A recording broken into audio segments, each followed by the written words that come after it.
তো আজকে বাজারে গিয়ে 50 টাকা থালি বিরিয়ানি কিনে আনলাম। দেখো, তোমরা যদি খেতে যাও চলে আসো। তো এখানে দেখো, আমি হচ্ছে যে ওই 1 কিলো মতো চাল একটা ডেচকিতে এই যে ভিজিয়ে নিয়েছি। 15 মিনিট মতো, 10 থেকে 15 মিনিট ভিজিয়ে রাখবো। তো ওদিকে চালটা ভিজাতে দিয়ে এদিকে আমি পেঁয়াজ, টমেটো, কাঁচা লঙ্কা, আদা, রসুন সব কিছু বেছে নিয়েছি। আর এদিকে দেখো চালটাকে ভিজতে দিয়েছি। তো ওদিকে আবার হচ্ছে মাংসগুলোকে এই যে ধুয়ে নিয়ে এসে দেখো পিসগুলো বেশ ভালোই বড় বড় করে দিয়েছে।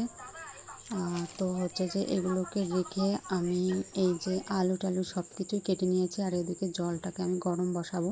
ওর জন্য জলের ভিতরে আমি লবণ আর এই যে মশলা টশলা তেজপাতাগুলো সব দিয়ে ওদিকে আমি জলটা ফুটে গেলে ইয়েটা দিয়ে নিয়েছি, তোমার হচ্ছে যে চালটা। তারপরে আমি অন্য একটা ওভেনে কড়াই বসিয়ে ওতে তোমার তেল গরম করে পেঁয়াজগুলো দিয়ে দিলাম বেরেস্তার জন্য। তোমার বেরেস্তাগুলো ভাজা হয়ে গেছে, এই একই তেলে আলুগুলো দিয়েছি।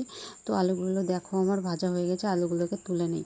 তো তার মধ্যে যে তেলটা, আলুটা তুলে নিই, যে তেলটা ছিল ওরই মধ্যে আমি পেঁয়াজ, টমেটো যা যা দেওয়ার ওগুলো দিয়ে একটু কষিয়ে নিয়ে তার মধ্যে হচ্ছে যে আমি এদিকে দেখো ওগুলো দিকে আমি কষাচ্ছি। আর এদিকে দেখো ভাতটা অনেকটা ফুটে এসেছে। এগুলো একটু না, ওই তোমার পেঁয়াজটা টমেটো একটু হালকা ভাজা ভাজা হয়ে গেলে তার মধ্যে আমি ওই যে কাঁচা লঙ্কা, আদা, রসুন যেগুলো পেস্ট করে রেখেছিলাম ওগুলো দিয়ে দেবো। তার মধ্যে একটু ধনেপাতা দিয়ে আর একটু গরম মশলা দিয়ে ভালো করে কষিয়ে নেব।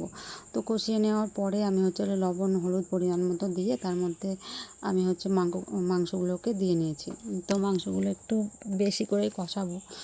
তো দেখো এখানে আমার মাংসটা অনেকটাই কষিয়ে এসছে, আমি তার ভিতরে আলুগুলো দিয়ে দিয়েছি। তো এবার আমি জল অ্যাড করে দিয়ে ঝোলটাকে দেখো, ঝোলটা আমার ফোটাও শুরু করে দিয়েছে। তো যাই হোক মাংসটা আমার হয়ে গেছে। এই যে মাংসটাকে আমি নামিয়ে নিয়েছি, একটু ঝোলটা বেশি রয়ে গেছে, যাই হোক পরে লেগে যাবে। তো আমি এখানে দেখো সাজিয়েও নিয়েছি। একবার প্রথম একটা লেয়ার ভাত দিয়ে তারপর উপরে তোমার হচ্ছে আলু দিয়ে একটু গ্রেভি দিয়ে মশলা দিয়ে তারপর আবার একটা লেয়ার দিয়ে আমি দিয়ে নিয়েছি। তো যাই হোক একটু ইয়ে হয়ে গেছে মাঝখানটা আমার। তারপরে দেখো পুরোটা করে নিয়ে আমি একদম 3টে লেয়ার দিয়েছি। প্রথমে একবার ভাত দিয়েছি, তারপরে আলু, তারপরে আবার ভাত, তারপরে পুরো চিকেনগুলো দিয়ে নিয়ে আমি করে দিয়েছিলাম। তারপরে এই যে দেখো আমার ওদিক থেকে দুম দিয়ে নিয়ে চলে এসেছি। তো এই যে গরম গরম ধোয়া ওটা বিরিয়ানি আর সঙ্গে স্যালাড।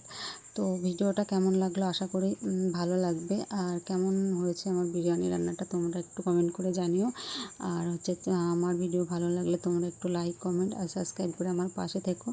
দেখা হবে নেক্সট একটা ব্লগে। ততক্ষণ সময় আমরা বিরিয়ানিটা খেতে থাকি আর তোমরা ততক্ষণ আমার ভিডিওতে একটা লাইক দিয়ে যাও। তো চলো টাটা, ধন্যবাদ, সবাই ভালো থেকো।